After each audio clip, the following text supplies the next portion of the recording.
باہر سے آنے والے دو پرکار کے مسلمان ہیں. بدیش سے بھارت دیش میں آنے والے باہر سے آنا صاحب دو قسم کے مسلمان ہیں سوامی جی. ایک تو زمین کے لیے آیا, دلی پہ قبضہ کرنے کے لیے آیا, پانی پت میں بھیڑنے کے لیے آیا, ابراہیم لودھی سے لڑنے کے لیے آیا, رالا سانگا سے یدھ کرنے کے لیے آیا. باہر سے آیا, زمین کے لیے آیا. باہر سے آنے والے بھارت میں ایک مسلمان وہ ہے جو زمین کے لیے آئے, اور دوسرا وہ ہے جو دین کے لیے آیا. جو دین کے لیے آیا, جو زمین کے لیے آیا وہ ہتھیار لے کے آیا, 12,000 11,000 آرمی لے کے آیا, توپ خانہ لے کے آیا, سینا لے کے آیا, ہتھیار لے کے آیا جو زمین کے لیے آیا. اور جو دین کے لیے آیا کردار لے کے آیا, چریتر لے کے آیا, اپدیش لے کے آیا, شانتی سندیش لے کر کے آیا.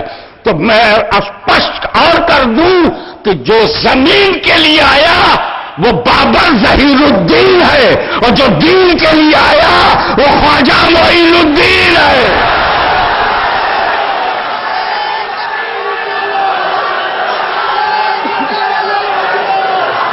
تو بھارت کا مسلمان خواجہ غریب نواز کی روحانی اولاد ہے, بابر کی اولاد نہیں.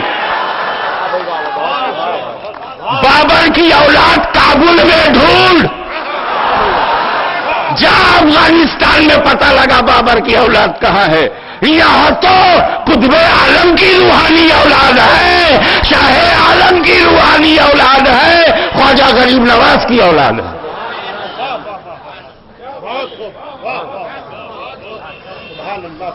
اب مجھے یہ بتائیے, اسی بڑودہ میں پھاوڑا لے کر کے قبرستان کی ساری قبروں کو توڑنا آتنکواد ہے کہ نہیں؟ توجہ چاہوں گا. پھاوڑا لے کر کار سیوک جمع کر کے یہ پورے قبرستان کی قبروں کو توڑ لو. کہا اس میں بابا رحمت علی کی درگاہ بھی ہے, گنبد ہے, وہ بھی توڑ لو. اس میں چشتی کا مزار ہے, وہ بھی توڑ لو. یہ آتنکواد ہے کہ نہیں؟ اور یہ جنت البقیع میں ہوا کہ نہیں؟ تو آتنکوادی یہاں کیوں ڈھونڈتے ہو؟ یا تو یہودیوں میں ملیں گے یا سعودیوں میں ملیں گے. کلمہ کس کا پڑھتے ہیں مسلمان؟ پیغمبر محمد صلی اللہ علیہ وسلم کا کلمہ پڑھتے ہو. ان کے ماں باپ کی قبروں کو, نبی کے ماں باپ کی قبروں کو توڑا گیا, حضرت آمنہ کی قبر کو جلایا گیا.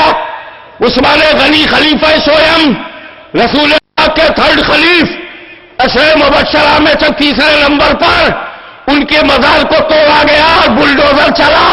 60,000 graves and holy shrine demolished by Saudi government. 400 ان مسجدوں کو 400 ماسک, ایک بابری مسجد کی شکایت کرنے والوں 400 مسجدیں تیرے باپ نے توڑی. ان مسجدوں کو توڑ دیا گیا جن مسجدوں سے پیغمبر محمد صلی اللہ علیہ وسلم کا اتحاد جڑا ہوا تھا. یہاں سوئے تھے, یہاں لیٹے تھے, یہاں بیٹھے تھے, یہاں بات کیا تھا. یہ دھرم یدھ کے بعد یہاں ریسٹ لیا تھا. تو اتہاس کی سرکشا کے لیے ترکیوں نے مسجدیں بنا دی کہ یہ پوتر جگہ ہے, یہاں لوگ خدا کو یاد کریں تو اچھا ہے. انہوں نے ان مسجدوں کو توڑا, 1 2 10 نہیں, 400, لگ بھگ 400 مسجدوں کو توڑا ہے. تو سعودی ایجنٹوں,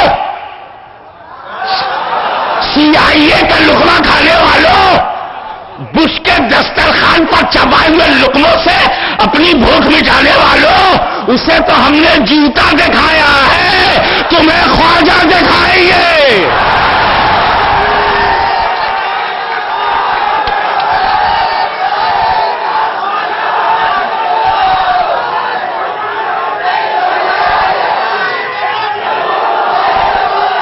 انگریزوں نے اسرائیل بنایا, انگریزوں نے سعودی عربیہ بنایا.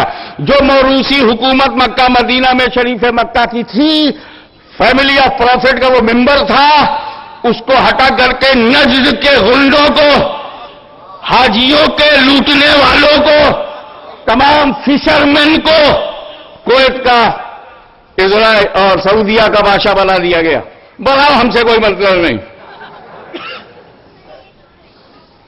یہ وہ دیش ہے جو دھرتراش کو برداشت کر سکتا ہے، تمہیں کیوں نہیں برداشت کرے گا؟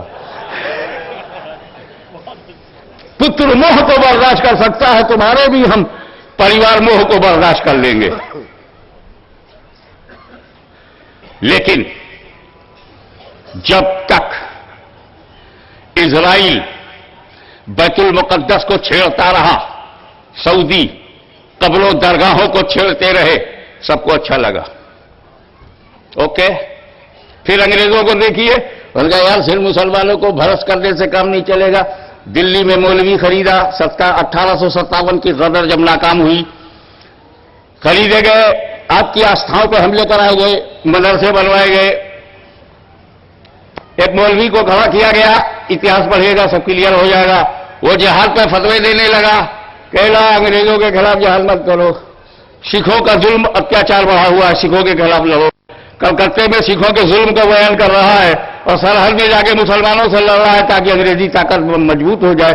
مسلمانوں نے مار دیا، نہ لاش کا پتہ ہے، نہ کفن کا پتہ ہے، نہ کہیں قبر کا پتہ ہے۔ یہ ایک اتہاس کا الگ چیپٹر ہے۔ مگر مسلمانوں کو بھرمت کرنا، وبھاجت کرنا، ان کی اپنی پرانی آستھاؤں سے ہٹا کر من سے دھرم کو ماننے کے بجائے دماغ سے دھرم کو مانو، کیونکہ ترک سے دماغ بدلا جا سکتا ہے، پریم نہیں۔ ترک سے وچار بدلے جا سکتے ہیں، بھاونا نہیں۔ ترک سے خیال بدلا جا سکتا ہے مگر آستھا نہیں۔ تو اللہ اور اس کے رسول پر جو ہماری عقیدت ہے، آستھا ہے، بھروسہ ہے، وشواس ہے، یہ ہمارا پریم ہے، ہماری عشق ہے۔ پریم ساگر میں ڈوب جانے والا باہر کی سوچتا بھی نہیں۔ ہم بوند تبھی تک بوند ہیں جب تک دریا کے باہر ہیں۔ دریا میں مل جانے کے بعد ہمیں کوئی مٹا نہیں سکتا، ہم باہر آنے کی سوچ نہیں سکتے۔ اس لیے ہندوؤں کو بھی بھڑکانے کے لیے، ان کے اندر بھی نئی وچار دھارا لانے کے لیے یہاں بھی پریوار بنایا گیا۔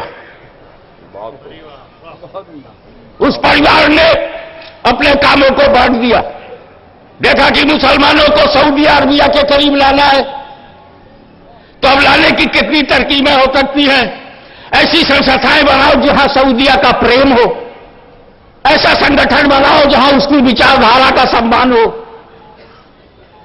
سنی مسلمانوں کو پھنسانے کے لیے صوفی سنتوں پر وشواس کرنے والے، درگاہوں پہ چادر پھول چڑھانے والے، ان کو بدعتی کہہ کر کے اسلام سے باہر کر دو اور سچے پکے مسلمان بن جاؤ۔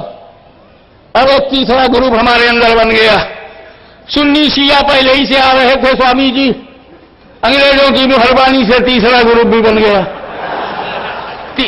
شیعہ تو پہچانا جاتا ہے، محرم میں ایک ہی جھٹکے میں پتہ چل جاتا ہے یہ شیعہ ہے۔ جیسے اس نے ماتم کیا حسین امام حسین حیدر، سمجھ آ گیا کس در کا ہے۔ یا علم اٹھایا، یا لکھنؤ میں اداکاری کی، ماتم کیا، چھری چلائی، معلوم ہے شیعہ ہے۔ نہیں یہ نہیں کرنا چاہیے۔ تو کیا کرنا چاہیے؟ بولے سبیل امام حسین کے نام پہ پیاؤ، پیاسوں کو پانی پلاؤ، بھوکوں کو کھانا کھلاؤ، نیاز کرو، نظر کرو، فاتحہ کرو،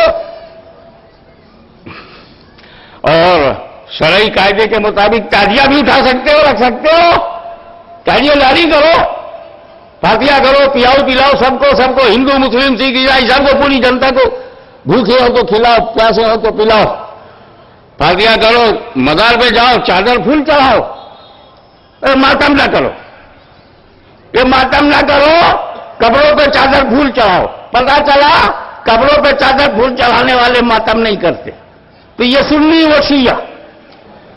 ایک تیسرا پیدا ہوا، نہ یہ کرو نہ وہ کرو،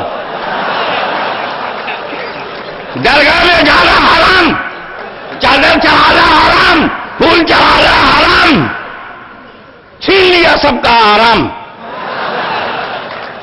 1000 برس سے پھول چڑھ رہا، 1000 برس سے درگاہیں بنی ہے. ہمارے سوامی جی بیٹھے ہوئے پورا بھارت کا اتہاس بتائی